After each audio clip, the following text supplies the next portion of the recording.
गेहूं की फसल में जब आप दूसरी यूरिया डालते हैं तो दूसरा यूरिया डालते समय कुछ चीज़ें अगर आप मिला के डाल देते हैं, पैदावार निश्चित ही बढ़ेगा, अच्छे पैदावार मिलेगा, अच्छी बालियाँ आएंगी और अच्छा उत्पादन मिलेगा। आज की वीडियो में हम इसी विषय पे चर्चा करेंगे कि दूसरी यूरिया कब कितनी मात्रा में डालना चाहिए, इसके साथ क्या क्या हम मिला के प्रयोग कर सकते हैं। अगर आप भी दूसरा यूरिया डालने वाले हैं तो आज की हमारी पूरी वीडियो को ज़रूर देखिएगा और जो भी आपका सवाल हो, सुझाव हो, आप कमेंट भी कर सकते हैं। तो चलिए जानते हैं क्या डालना होता है। सबसे पहले तो यूरिया खाद के बारे में ही जानते हैं। अब यूरिया हमें गेहूं में 2 या 3 बार या फिर बहुत से किसान साथी 4-5 बार भी उपयोग करते हैं। अब जैसे जहाँ पे हल्की मिट्टी होती है वहाँ पे यूरिया कई भागों में मिला मतलब बांट के आपको देना होता है। वैसे मात्रा उतनी ही रहती है, बस कम कम मात्रा में कई बार हम डालते हैं।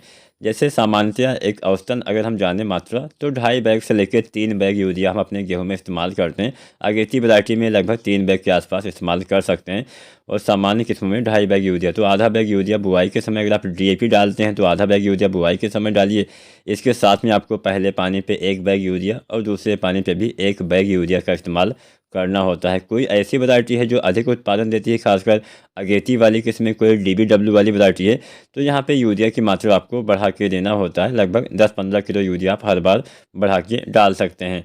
अब यहाँ पे यूरिया खाद की तो बात हो गई कि हाँ, दूसरे पानी पे भी यूरिया 40 से 45 किलो हमें देना होता है और दूसरा पानी 40-50 दिन तक हम लगा देते हैं। अगर नमी है तो 55 दिन तक भी आप लगा सकते हैं।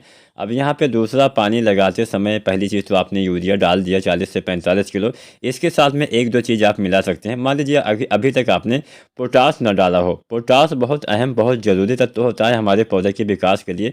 पोटास से आपके पौधे में बालियों का निर्माण, दानों की संख्या में भराई अच्छे से होती है। दाने के भराव में पोटास बहुत अहम काम करता है, तो पोटास का इस्तेमाल आपको अवश्य करना चाहिए। एमओपी पोटास 60% वाला लगभग 25 से 30 किलो आप इस अवस्था में भी डाल सकते हैं। वैसे सबसे बढ़िया टाइम तो बुआई वाला ही रहता है। गेहूं की बुआई करते समय डीएपी और यूरिया के साथ पोटास भी 25 से 30 किलो या फिर आप जो अगेती वैरायटी होती हैं 35 से 37 किलो उसमें आप डाल सकते हैं। लेकिन अगर आपने पोटास बुआई के समय न डाला हो तो पहले पानी अगर आप लगाने वाले हैं तो पहले पानी पे भी इसकी पूर्ति कर सकते हैं। अगर आप दूसरा पानी लगाने वाले हैं तो इसकी पूर्ति दूसरे पानी पे भी आप करके अच्छा लाभ उठा सकते हैं। लेकिन मेरे हिसाब से जितना देर में आप डालेंगे, मतलब जो लाभ आपको बुआई के समय डालने से मिलेगा, वो लाभ ना तो पहले पानी पे डालते समय मिलेगा, ना ही दूसरे पानी पे डालते समय मिलेगा। बस हाँ, इसकी पूर्ति हो जाएगी, कुछ ज़्यादा फ़ायदा आपको नहीं मिलेगा, लेकिन हाँ, कुछ ना कुछ फ़ायदा अवश्य मिलेगा। इस बात का ध्यान रखिएगा। तो यहाँ पे पोटास 25 किलो या 30 किलो आप डाल सकते हैं। साथ में अगर आपने जिंक वगैरह भी ना डाला हो तो जिंक भी आप डाल सकते हैं, लेकिन जिंक मिट्टी में आप मत डालिए, जिंक आप स्प्रे कर दीजिए। तो जो 33% वाले जिंक आती है, लगभग आपको 700 या 750 ग्राम, साथ में 1 किलो यूरिया या फिर भुजे हुए चूने का पानी इस्तेमाल करिए। साथ में आप चाहे तो मैग्नीशियम सल्फेट वगैरह भी डाल सकते हैं 1 किलो के आसपास, साथ में फेरस सल्फेट आधा किलो। बस ये 2-3 चीज़ें अगर आप इस्तेमाल करते हैं तो अच्छा लाभ मिलेगा। अच्छे कल्ले वाला तो समय अब निकल गया है दूसरे पानी के आसपास, लेकिन हाँ, हरियाली आपके पौधे में आएगी और पौधे अच्छे से भोजन बनाएंगे। पौधे में कल्ले निकलने का समय अगर हम जानें तो गेहूं की बुआई के बाद से 15 दिन के बाद से कल्ले बनने का प्रोसेस जो है वो अंदर ही अंदर स्टार्ट हो जाता है। और ये जो प्रोसेस होता है ये 40 दिन या 45 दिन तक ही चलता है। तो अगर मैं बोलूँ कि हाँ, 45-50 दिन पे आप कल्ले बढ़ाने वाली खाद डालिए तो गलत हो जाएगा।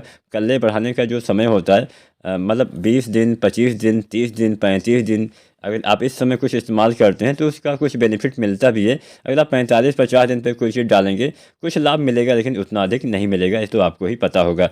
तो अगर आप दूसरे पानी पे अगर आप यूरिया के साथ जिंक और पोटाश डालते हैं तो पैदावार में आपकी बढ़ोतरी होगी, पौधे में अच्छे से चमक आएगी।